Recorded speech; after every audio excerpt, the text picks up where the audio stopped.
예, 잠시 8시 30분부터 더불어민주당 대선 경선 후보자들 첫 TV 토론회가 있을 예정이죠. 후보들마다 어떤 정책과 비전을 내놓을지 또 관심을 모으고 있는데요. 이 시간에는 이재명 캠프 정무전략본부장을 맡고 계시죠. 김영진 더불어민주당 의원을 모시고 말씀 나누겠습니다. 의원님 어서 오십시오. 네, 안녕하세요. 예, 두 분 인사 나눠주십시오. 안녕하세요. 자, 이재명 캠프의 정무전략본부장. 이게 높은 자리인 것 같은데요. 전혀 아닙니다. 실세입니까? 뭐 실세 이런 거하고는 무관하고요. 후보 관련한 여러 가지 정무적 문제와 전략적 문제를 가지고 예. 방향에 대해서 준비하고 같이 공유하는 그 역할을 하는 곳입니다. 그럼 되게 중요한 역할 아닙니까, 박 실장이? 중요한 역할이죠. 예. 그리고 이재명 후보의 예. 최측근, 네, 중에 한 명. 한 명. 자, 아니, 이제- 선거는 전략인데 예, 그렇죠. 선거 전략의 본부장이면은 예. 뭐, 브레인. 뭐 최고의 그 자리죠. 거기에서 아. 제일 중요한 자리라고 봐요. 그렇습니다. 전체적으로 총괄본부장이 총괄을 하고요. 예. 총괄본부장과 함께 같이 논의하고 결정할 때 진행을 해서 일을 하고 있습니다. 예. 자, 이제 오늘 이재명 후보도 TV 토론에 이제 처음 하게 될 텐데, 자, 이재명 후보 대통령에 대항하는 이유. 여러 가지 이유가 있는데 제가 보면 이재명 후보는 실제 정말 정치의 근본이 좀 어려운 사람들의 힘이 되는 게 정치의 예. 근본인데 예. 본인 스스로 커왔던 과정 자체가 어렵고 힘들고 약자들의 이 삶들을 이해하고 있는 공감의 정치인이 아닌가. 예. 그런 부분이고요. 두 번째가 그러면서 성남시장, 경기지사, 민주당 당대표 등 실제로 실천력 있게 문제를 해왔던 정책을 가지고 말이 아니라 결과로서 정책으로서 결과를 냈던 능력 있는 정치인이다 이런 생각이 들고요. 마지막으로 일전에 그런 말도 했지 않습니까? 이재명 후보가 흥묘백모론이다. 정말 예. 필요할 때 우리가 변화해야 될 때 변화하고 지켜야 될 때 지키면서 이 위기의 그 상황 그리고 위기의 대한민국 속에서 새로운 길을 열 수 있는 좀 유연한 전략을 가지고 나아가고 뭐 AI나 반도체나 새로운 그 세계 경쟁 속에서 대한민국이 어디로 가야 될지를 피부적으로 느끼고 준비할 수 있는 그런 능력이 있는 정치인이다. 그런 측면에서 지금 계엄과 대통령의 탄핵, 파면 등 어려운 위기 속에서 예. 위기를 극복하고 새로운 길을 열어나가야 되는 중요한 길목에 적절하게 정말 힘있게 휘둘리지 않고 준비하고 같이 국민들과 함께 걸어나갈 수 있다. 그래서 이재명 후보가 제일 적절한 후보가 아닌가 그런 판단입니다. 자, 오늘 이제 첫 TV 토론회가 있습니다. 이제 김경수 후보, 김동연 후보 세 분과 이제 TV 토론을 하실 예정인데 어떤 전략을 갖고 계십니까? 사실은 이재명 후보는 누구나 다 알고 있는 사안이기 때문에 그렇죠. 아까 전자에 얘기했듯이 그런 내용들에 관해서 말씀을 드리고 정치, 경제, 사회 등 이재명 후보가 가지고 있는 비전과 정책을 중심으로 나가고 위기를 극복할 수 있는 정말 휘둘리지 않는 그런 원칙을 가지고 움직이는 그런 후보로서 역할을 좀 해주고요. 예. 특히 뭐 미중 패권 전쟁 그리고 전 세계적인 이 판 자체가 좀 바뀌고 있는 것 같아요. 예. 1945년 2차 세계대전 이후에 세계가 가트 W 체제에서 잘 유지해 오다가 예. 그게 2022년 코로나 팬데믹 이후 새로운 세계 변화 지점이 오는 이런 과정인 것 같아요. 예. 제가 보기엔. 그래서 그 시기에 대한민국이 어떻게 생존 전략을 마련하고 한미, 한중, 한러, 한일 그리고 여러 관계 속에서 대한민국의 외교 전략, 안보 전략을 만들 것인가 이런 것도 중요하기 때문에 그런 예. 부분에 관한 이 후보의 방향에 대해서 충분하게 오늘 토론에서 설명하지 않을까 그런 생각입니다. 예. 근데 이 오늘과 25일 토론회가 두 번 있잖아요. 예. 그래서 이제 너무 적은 거 아니냐. 그래서 김동연 후보와 그 김경수 후보 측에서는 좀 이재명 후보에게만 너무 유리한 게 아니냐. 뭐 이런 비판도 있습니다. 아마 그런 지적이 있었던 것 같고요. 예.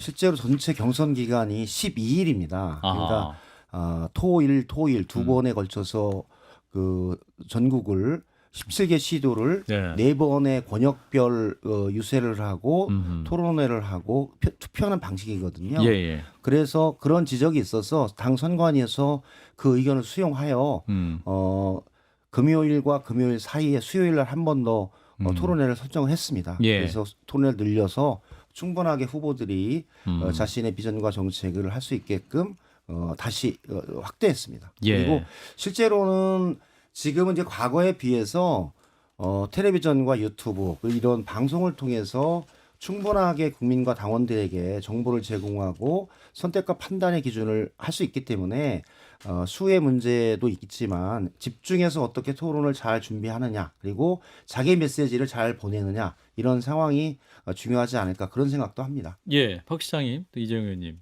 질문하실 거 있으면 하시면 되고.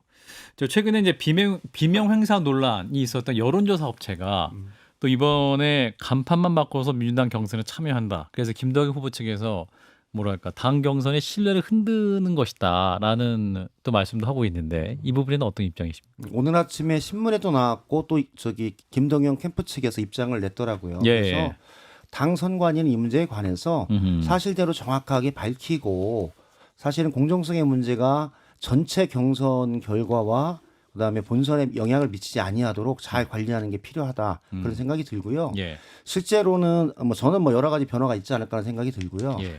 당원 110만 명에 그다음에 여론조사인데 실제로는 100만 명 여론조사입니다.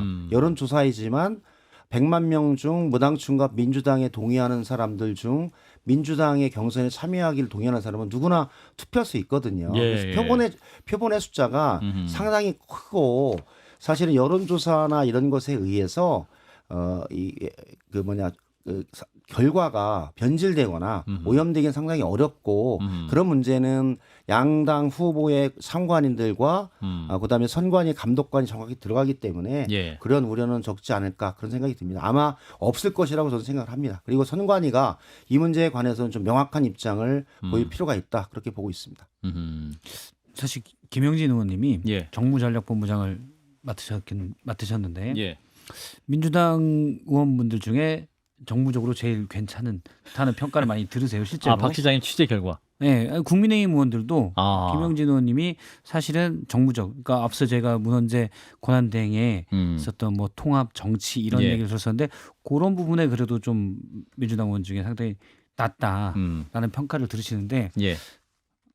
옆에 있어서 드리는 말씀이에요. 그런데 어쨌든 근데 정무 이렇게 아이디어를 내면 옆에 있어서 이재명 드리는 대표가 들으세요?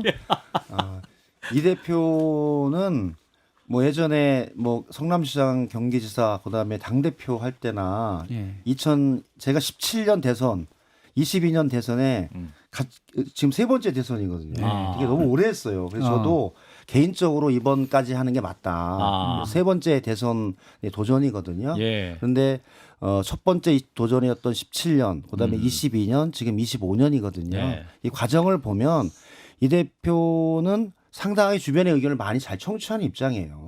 잘 듣고 예. 그 속에서 그렇다고 해서 바로 결정하는 건 아니고 상당히 신중하게 결정하는 스타일이었다라고 저는 생각을 해요. 예. 많은 의견을 들으는데 들으면서 빨리 결정은 아니고 제가 보기엔 신중하게 결정하는 타입이다 이런 생각이 많이 들더라고요. 그래서 이후에 이제 이 경선 캠프도 그렇고 본선 캠프도 그렇고 자기의 의사가 있으면 분명하게 표명하는 게 제일 좋다. 이 대표는 친묵의 정치인이 아니기 때문에 문자건 전화건 아니면 만나서 토론이건 이 속에서 방향과 정책 노선에 대해서 가장 선명하고 분명하게 얘기하는 사람을 제일 좋아하는 것 같아요. 예. 그래서 이 대표가 사람을 쓰는 기준도 그냥 인연이나 관계 이런 것이 아니라 예. 어떤 사람이 그 일을 제일 잘할 것인가, 어느 자리에 그 사람 놓으면 그 사람이 잘할 것인가, 능력을 중심으로 판단하기 때문에 예. 그런 부분들의 판단 기준도 그렇게 되지 않을까 그런 왜냐면 생각입니다.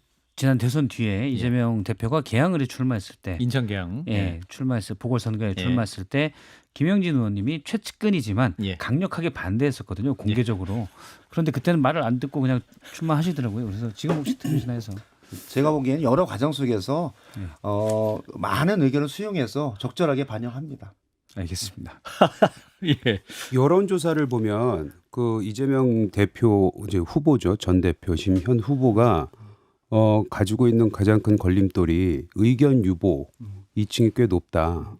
물론 지금 오늘 나온 갤럽 조사에서 가장 앞서 있는 거는 현실인 것 같은데 그런 부분에 대한 공략 전략은 뭡니까? 그렇죠. 그게 이제 지금 가장 이재명 대표가 고민하고 있는 지점이죠. 예. 그러니까 사실은 계엄과 그다음에 탄핵 그리고 지금까지 혼란한 전국 속에서 양 진영이 이념과 진영으로 극명하게 충돌하고 있는데 사실은 예. 가운데 있는 분들은 그 문제에 관해서 대단히 비판적으로 보고 있다고 봐요. 불안하고 그리고 앞으로 어디로 갈지 그렇기 때문에 자기의 정치적 선택을 안 하고 있고 유보하고 있다라고 보고 있어요. 예. 그래서 보면 그래도 좀 더 심층 조사를 해보면 그래도 이 위기 속에서 이재명 대표가 그래도 좀 잘하지 않을까라고 하는 그런 의식이 좀 강해지고 있지 않은가 그런 판단이 들어서 저희들도 지금은 이재명이 좀 해야 될 때가 아닌가. 그리고 사람의 쓰임새나 지도자의 쓰임새가 정치적인 변화나 여러 시기 속에서 필요한 사람이 있거든요. 예. 격변의 시기에, 그다음 태평성대의 시기에, 또 위기의 시기에 뭐 이렇게 이 속에서 어느 사람이 최적의 그 지도자인가 아니면 리더인가를 봤을 때 지금 상당히 위기의 시대 속에서 이 위기를 극복하고 회복과 성장을 이끌어 나갈 사람이 누구인가 여기에 최적화된 사람이 이재명 후보가 아닌가라고 저희들은 보고 그 문제에 관해서 현재 의견을 유보하고 계신 분들에게 이재명 후보가 국민 여러분이 어려워하고 예. 또 불안해하고 미래에 두려움을 가지고 있는 부분들을 해결해 나가는 역할을 하겠다. 그런 취지의 방향과 내용 그리고 정책을 가지고 접근해 나갈 예. 것 같아요. 근데 의원님 이제 중도층 내에서 이재명 후보에 대해서 또 긍정적으로 보시는 분도 있지만 또 보수 쪽에서 비판하는 것이 또 반 이재명 정서를 가지고 이제 공격하고 있지 않습니까? 이제 어떤 이재명 대표에 대해 불안하다 이렇게 주장하시는 분도 있는데 이 반 이재명 정서는 어떻게 극복할 보관이 있으신지. 그런 상황을 보면 과거에 김대중 대통령도 그런 면에서 되게 그 공격을 많이 받았어요. 예. 사실은 그 이념적으로 이념적으로 문제가 있다 이런 공격을 엄청나게 많이 받았잖아요. 예. 실제로는 그러지 않았죠. 사실 김대중 대통령은 그 해당 시기에 조금 더 개혁적이었고 정치, 경제, 문화 이 속에서 조금 개혁적인 정책을 가지고 우리 사회를 바꿔보는 게 필요하다. 이렇게 해서 뭐 평화통일론이라든지 대중경제론이라든지 이렇게 그 정책을 가지고 국민들에게 나갔는데 예. 그것을 이념의 잣대로 자르면서 공산주의자라니 빨갱이 이렇게 엄청나게 공격을 받았죠. 저는 이재명 대표도 성남시장, 경기지사, 민주당 당대표를 하면서 좀 새로운 형태의 정책적인 실험을 많이 했다라고 봐요. 성남시장이나 경기도에서 또 민주당에서 그로부터 오는 찬반의 논쟁이 좀 강하게 붙었기 때문에 예. 그것이 마치 이재명 대표가 가지고 있는 이념상에 이거 문제가 있는가 하는 공격이 있는데 제가 보기에 이재명 대표는 실제로는 가장 강력한 실용주의자라고 봐요. 예. 한마디로 국민들에게 이익이 되고 도움이 된다면 그 정책이 보수 진영에서 제안했건 진보 진영에서 제안했건 예. 그 정책을 취하여 조금 더 나은 국민의 삶을 만들겠다 그런 생각이 있는 거고 뭐 말씀하셨듯이 그 너무 지금 뭐냐면 여러 가지 사건에 의해서 재판을 많이 받다 보니까 예. 거기에 대해서 국민들도 되게 이제 한편에서는 우려도 저희들은 있으시고. 사실은 이론도 받지 않은 상황에서 뇌물이라든지 제3자 뇌물이라든지 직권남용 뭐 이런 거로 수없이 기소를 당하고 재판을 받으니까 예. 그로부터 오는 좀 생각들이 좀 있었던 것 같은데 예. 실제로는 그게 없거든요. 예. 그래서 재판에서도 사실관계가 막 밝혀질 거고 두 건의 재판도 그러니까 사실은 무죄가 나왔던 상황이 있지 않습니까? 예. 그래서 그런 부분들은 조금 이 상황과 조건에서 만들어진 것이었기 때문에 이재명 대표의 진면목을 본다면 그렇지 않을 것이다라고 저는 확신합니다. 국민의힘 예로 넘어가 보면 자 국민의힘은 지금 이제 대선 경선 과정에 이제 여러 가지 이벤트성 하면서 뭐 국민들의 눈을 잡으려고 노력을 많이 하고 있습니다. 8명의 주자가 확정이 됐는데 어떻게 보고 계십니까? 국민의힘 후보들은 했던 다다익선이죠. 뭐 정치가 다다익선인 경우도 있어요. 예. 많으면 많을수록 좋을 경우가 예, 있어서 후보 8분이 되셨는데 크게 이 갈래를 타보면 찬탄파와 반탄파 예. 12.3 내란 계엄에 대한 입장을 어떻게 할 것인가 윤석열 대통령의 탄핵에 대해서 어떤 입장을 취했나 이런 것을 기준으로 해서 8명의 후보 중에 예. 한 명 한 명씩 그 결승전에 올라가지 않을까 예. 그런 판단이 좀 들어요. 그리고 저는 사실은 좀 합리적인 선택을 했으면 좋겠다. 우리가 최소한 민주헌정 질서 속에서 민주주의의 기본 질서와 자유민주주의 체제 속에서 계엄의 문제와 이런 문제에 관해서는 그거는 보수 진보의 문제가 아니라 기본 원칙의 민주주의 원칙의 문제라서 예. 그에 따라서 좀 판단되고 선택됐으면 좋겠다. 그래야지 제가 보기엔 건강한 경쟁 관계 속에서 이 위기의 대한민국을 누가 어떻게 이끌어낼 것인가에 대한 진검승부를 펼치지 않을까 그런 생각이 듭니다. 그래서 저는 뭐 제가 예측을 하면 예. 지금 선거가 진행되기 때문에 예. 그 내정 간섭에 대해서 하면 안 될 것 같아요. 그래도 탄핵을 찬성했던 분이 후보가 되면 좋은 방향인 것 같다 이런 예상만 하시는 저는 거예요? 합리적인 분들이 됐으면 좋겠어요. 합리적인 누가 제일 합리적이라고 누가 보세요? 제일 합리적이세요? 아니 뭐 그렇게 얘기하면 저는 사실은 예, 사실은 계엄 때 한동훈 대표의 판단과 결정이 저는 옳았다라고 봤어요. 이 계엄은 해제하는 게 맞았고 예. 민주헌정 질서를 깨친 부분에 대해서는 친소 관계나 유불리를 떠나서 그거는 민주주의의 핵심 근본적인 문제이기 때문에 예. 거기는 원칙이 있어야라는 봅니다. 그래서 그런 문제에 관해서는 그 시기 한동훈 대표가 그것 때문에 탄핵돼서 대표에서 쫓겨났지만 원칙은 저는 맞았다라고 생각됩니다. 누굴 좋아하거나 싫어하는 문제는 아닙니다. 아, 그렇군요. 결국 이재명 후보를 만약에 이제 최종 후보가 민주당의 이재명 후보가 될 경우에 한동훈 후보와의 또 매치업. 아니, 저는 뭐 제가 그렇게 된다라고 보진 않아요. 알겠습니다. 갑자기 피해 가셨습니다. 아니 근데 예를 들어서 저는 뭐 지금 너무 우리나라가 정치 과잉이다. 네네. 저도 뭐 관련된 일로 먹고 살고 하고는 있지만 과잉이고 그건 이제 분노가 많이 다 양쪽 진영에 많이 있기 때문이라고 봐요. 만약에 현재로서는 사실 이재명 후보가 대통령이 될 가능성이 여론조사로서는 가장 높은 상황인데 네. 아니 그러면 앞서 말씀하신 거는 이제 위기이기 때문에 이 정치 과잉, 정치가 앞서고 이런 것보다는 일을 하실 거다라고 걸로 제가 이해를 했는데 예를 들어서 이런 건 어떻습니까? 지금 민주당 일각에서는 국민의힘을 내란에 동조했기 때문에 위헌정당으로 해산시켜야 된다. 그러니까 위헌정당 해산 심판 청구를 할 수가 있다. 정권을 잡은 뒤에 실제 국민의힘 일부 의원들은 그런 두려움도 가지고 있어요. 민주당이 또 이재명 대표가 그럴 수도 있다. 김영진 본부장님은 어떻게 생각하십니까? 제가 법률가가 아니라서 위헌정당 심판 청구가 유효하게 그 헌재에서 받아들일지에 대해서 지금 선언적으로 예측하는 건 좀 어려울 것 같고요. 예. 실제로 저는 해당 시기에 보면 국민의 힘이 같이 해당 12월 3일에 그러지는 않았을 것이라 저는 믿고 싶어요. 최소한 우리 보수 정당에서 그것을 동조해서 12.3 계엄을 했다라고 저는 믿고 싶지는 않거든요. 예. 그래서 사실관계에 입각을 해서 정확하게 하다 보면 사실관계가 펼쳐질 것 같고 이제 그런 비판을 받는 지점이 국민의 힘에서 입장을 분명히 해야 될 것 같아요. 내란으로 파면을 받은 윤석열 대통령을 정치적으로 저는 제가 보기엔 정리하는 게 필요하다라고 봐요. 예. 저는 당원에서 제명하는 게 맞다. 그래야지 최소한 국민의 힘이 그로부터 자유로워지고 대선에서 저는 할 말이 있다라는 생각이 들어요. 대선으로 뛰는 사람들이 내란의 우두머리로서 파면을 받은 윤석열 대통령을 업고 100m 달리기를 하면 그 달리기가 제대로 되겠습니까? 예. 그러면서 한덕수를 새로운 후보자로 낸다고 해도 한덕수 총리도 내란을 그 시기에 같이 있었던 총리고 내란을 방조하고 현재까지 온 그런 사람인데 예. 그 사람이 윤석열 대통령과 김건희 여사를 두 사람을 등에 메고 뛰면 국민들이 보기에 좋다라고 볼까요? 전 상식적이지 않다고 봅니다. 한덕수 총리 정치는 전 상식적인 것 같아요. 나옵니까? 나올 거라고 보세요? 한덕수 총리? 그건 이제 한덕수 총리의 판단이죠. 예. 자꾸만 이제 차출론을 제기를 하니까. 예.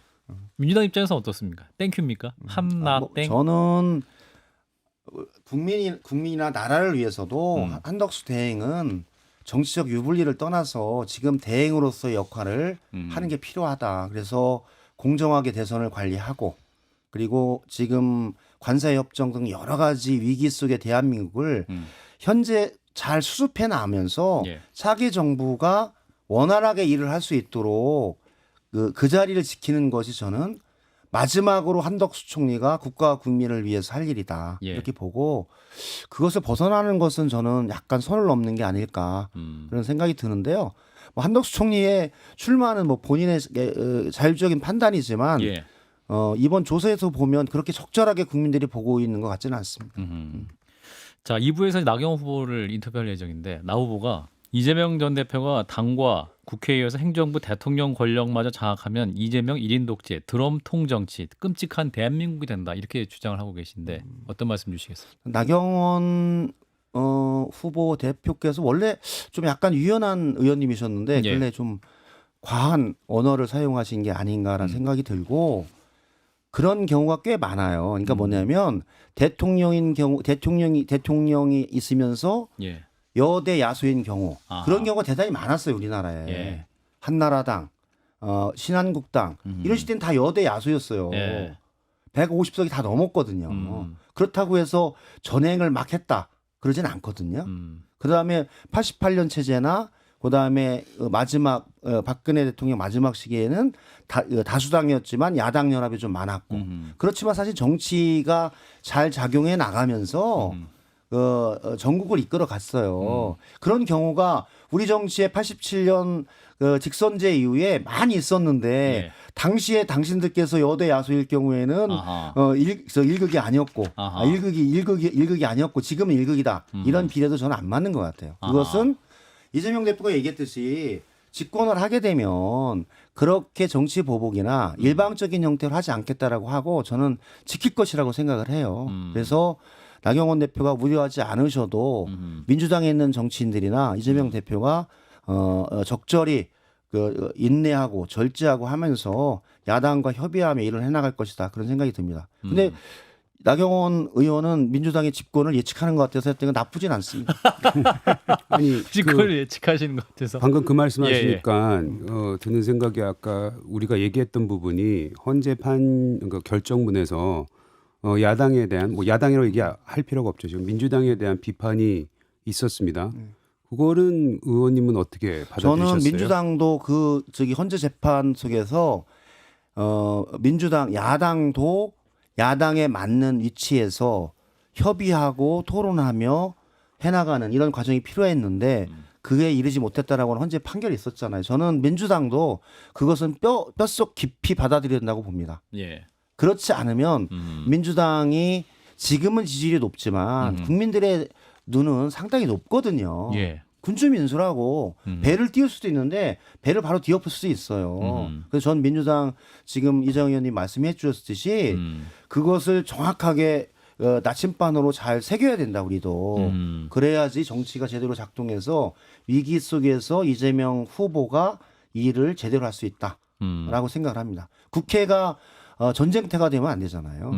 국회는 협의하고 조정하고 마지막 날카롭게 대립하지만 예. 저는 국익과 국민의 관점에서 여당이 조금 양보하는 게 필요하다 그런 생각입니다. 예. 오늘 김영진 의원님 처음 오셨는데 앞으로 더 자주 뵈야 될 것 같습니다. 네. 불러주시면 항상 오겠습니다. 예, 박성택 실장 있는 날로 다시 모시도록 하겠습니다. 이재명 캠프의 정보전략본부장이시죠 김영진 의원이었습니다. 고맙습니다. 네, 고맙습니다.